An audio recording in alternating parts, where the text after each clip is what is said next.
नमस्कार। उम्मीद है आप लोग स्वस्थ और आनंद होंगे। बात हो रही है सादत अली ख़ान की, जो 1798 से 1814 तक अवध के नवाब रहे, जैसा मैंने बताया। और उनकी कुछ दूसरी खूबियाँ भी मैंने बताई। अब आज मैं ये बताऊंगा कि सादत अली ख़ान नवाब तो थे और सफल नवाब भी थे, लेकिन वो कुशल प्रशासक कम थे, कुशल प्रबंधक ज़्यादा थे। जैसा मैंने बताया, उन्होंने यूरोपियन और स्टाइल की बहुत सी कोठियाँ लखनऊ बनवाई और छतर मंजिल की शुरुआत भी उन्होंने कराई, जो उनकी माता बेगम छतरपुर के नाम पे बनाई गई है और अभी भी वो मौजूद है। और सबसे बड़ी बात कि लेकिन अब यह है कि उनका जो नकारात्मक पक्ष था वो ये था कि नवाब बनने के लिए उन्होंने लगभग आधी अपना राज्य का आधा हिस्सा अंग्रेज़ों को दे दिया, कानपुर से लेकर के बरेली तक, और बाकी हिस्सा 12 ज़िले उनके पास रह गए। उनके पास 24 में से 12 ज़िले ही रह गए। बहरहाल 12 ज़िले भी काफ़ी थे। अब इसके साथ साथ उन्होंने करीब 16 साल बहुत अच्छा, जो उनके पास बचा उसका उन्होंने बहुत ही मितव्ययिता के साथ बहुत ही अच्छा कुशल प्रबंधन किया। और जब उनकी मृत्यु हुई तो वो उस ज़माने के हिसाब से ख़जाने में करीब 14 करोड़ रुपए नकद और बाकी सोना चांदी जो छोड़ गए तो छोड़ ही गए, जो उस ज़माने के हिसाब से अवध राज्य जैसे छोटे राज्य के हिसाब से बड़ी रकम थी। उनको एक आप कुशल प्रबंधक मान सकते हैं, कुशल प्रशासक वो नहीं थे। और दूसरी बात ये भी थी कि उनके ज़माने में रेजिडेंट का दखल अवध के प्रशासनिक कार्यों में ठीक ठाक ढंग से बढ़ा, जिसको आसफुद्दौला ने काफ़ी कोशिश करके एक लिमिट तक रोक रखा था। इसका अंदाज़ा इससे भी लगाया जा सकता है कि जो रेजिडेंसी है लखनऊ में, जिसके अब खंडर अभी भी बचे हुए हैं, रेजिडेंसी की बहुत सी इमारतों का निर्माण सादत अली ख़ान ने करवाया और बाकी अपनी इधर तमाम इमारतें तो उन्होंने बनवाई हैं। ये सादत अली ख़ान का टोटल पूरा व्यक्तित्व था। वो एक अच्छे नवाब थे, लेकिन कुल मिलाकर के उनके पूरे व्यक्तित्व में ऐसा कुछ भी उल्लेखनीय नहीं था जिसके चलते उनको अवध के इतिहास में अलग से कोई दर्जा मिल सकता। लेकिन बहरहाल 16 साल शासन तो किया ही उन्होंने। और जैसा कि होता है,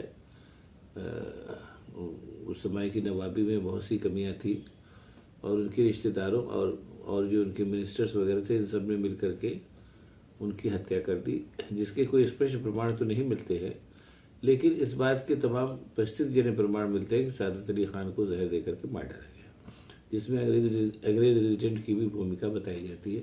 हालांकि मैं फिर कह रहा हूँ, इस बात के स्पष्ट प्रमाण इतिहास में नहीं मिलते हैं। अब बात आती है सादत अली ख़ान के दूसरे पहलू के व्यक्तित्व के ऊपर। वो ये था कि सादत अली ख़ान ने उनको थोड़ा सा आप लोभी भी कह सकते हैं। अब वो उनकी जो माता, जो उनकी जो सौतेली माँ थी बहू बेगम, जिनके पास काफ़ी लंबा चौड़ा ख़जाना था, उस ख़जाने के ऊपर भी सादत अली ख़ान नज़र गड़ाए हुए थे। बहू बेगम भी इस चीज़ को समझ गई थी और इसलिए उन्होंने उस पूरी संपत्ति का एक ट्रस्ट बना करके और ईस्ट इंडिया कंपनी के साथ उस ट्रस्ट को उन्होंने एग्जीक्यूट कर दिया, जिससे उनका फैज़ाबाद में बड़ा विशाल और बड़ा ही खूबसूरत मकबरा बना। और बाकी उस मकबरे की मेंटेनेंस के लिए भी उसी ट्रस्ट से आज तक पैसा जाता है और भी उन्होंने तमाम दया धर्म के काम उस ट्रस्ट के माध्यम से करा दिए। सादत अली ख़ान को हाथ वो पैसा नहीं लगा, हालांकि उसके लिए कोशिश उन्होंने की। बहरहाल बहू बेगम उनसे ज़्यादा चतुर निकली और वो पैसा उनके हाथ नहीं लगा। दूसरी चीज़ जो इम्पोर्टेंट हुई वो ये है कि सादत अली ख़ान ने एक, जो उनके व्यक्तित्व का एक अच्छा पहलू था वो ये था कि जैसे मैं पहले बता चुका हूँ कि शुजा-उद-दौला की कई पत्नियाँ थीं, दो प्रोमिनेंट थीं। एक तो बहू बेगम, जिनसे आसफुद्दौला हुए, जो पहले नवाब बने, और सादत अली ख़ान जो उनके बाद नवाब बने। उनकी माता बेगम छतर कुंवर थी, जो शुजा-उद-दौला की पत्नी थी।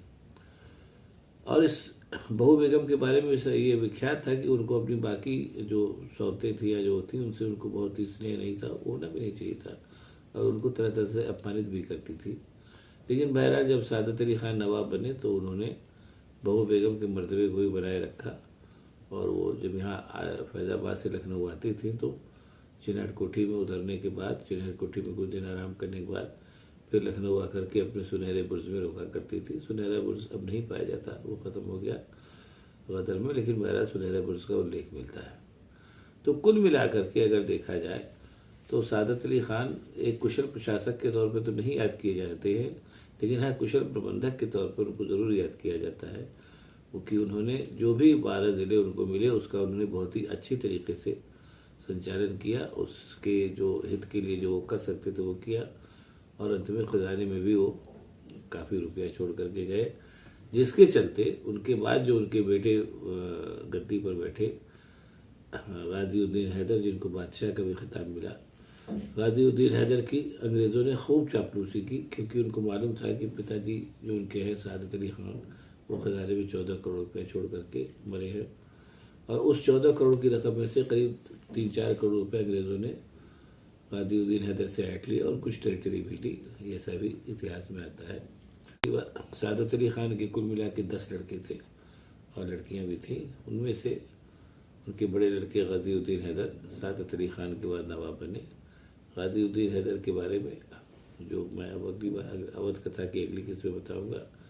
गाज़ीउद्दीन हैदर एक दयालु, परोपकारी और अच्छे बादशाह थे या नवाब के लिए जो भी थे, लेकिन कहीं कहीं वो सनकी भी थे, लेकिन कुल मिलाकर के वो भी भले आदमी थे। और ईमानदारी की बात यह है कि उस समय अवध राज्य में जो सिलसिला चल रहा था एक तरीके से अंग्रेज़ों का प्रोटेक्टेड राज्य था, उसमें नवाब के करने के लिए बहुत कुछ खास था भी नहीं, वो पूरी तरीके से अंग्रेज़ों की कृपा पर चल रहा राज्य था, जो कभी भी उसको अंग्रेज़ अपने कब्जे में डायरेक्टली ले सकते थे, जैसा उन्होंने 1856 में किया भी। बहरहाल जो भी सीमित शक्तियाँ और संसाधन अवध के नवाबों के पास थे, उसमें जितना भी वो कर सकते थे जनता के हित में उन्होंने किया, और बाकी उस ज़माने के नवाबों के जो गुणदोष हुआ करते थे वो उनके अंदर भी थे। ये कोई ऐसी बात नहीं जिसके लिए बहुत उनकी भर्त्सना या आलोचना की जाए। वो ज़माना ही ऐसा था कि जो भी नवाब या इस तरीके के ऊंचे रैंक पर होता था, वो ज़्यादातर उनमें से लोग उन्हीं गुण दोषों के शिकार होते थे। मसलन थोड़ा सनकी होना, थोड़ा झक्की होना, या तमाम बेगमात और क्या नाम रखेले रखना, ये सब उस ज़माने में भी था। बहरहाल कुल मिलाकर के सादत अली खान का भी अवध में एक अच्छा खासा स्थान है, और उनके बाद उनके बेटे जो गाज़ीउद्दीन हैदर आए, जो जिनको बाद में नवाब के बाद बादशाह का भी खिताब मिला, उनके बारे में अगले एपिसोड में मैं आपको बताऊंगा। अगर आपको ये किस्सा पसंद आया हो तो इस चैनल को लाइक करिए, सब्सक्राइब करिए, शेयर करिए, ताकि मैं आपको अवध कथा के बाकी एपिसोड भी सुनाता रहूं, जिनका आप आनंद लीजिए। नमस्कार, बहुत बहुत धन्यवाद।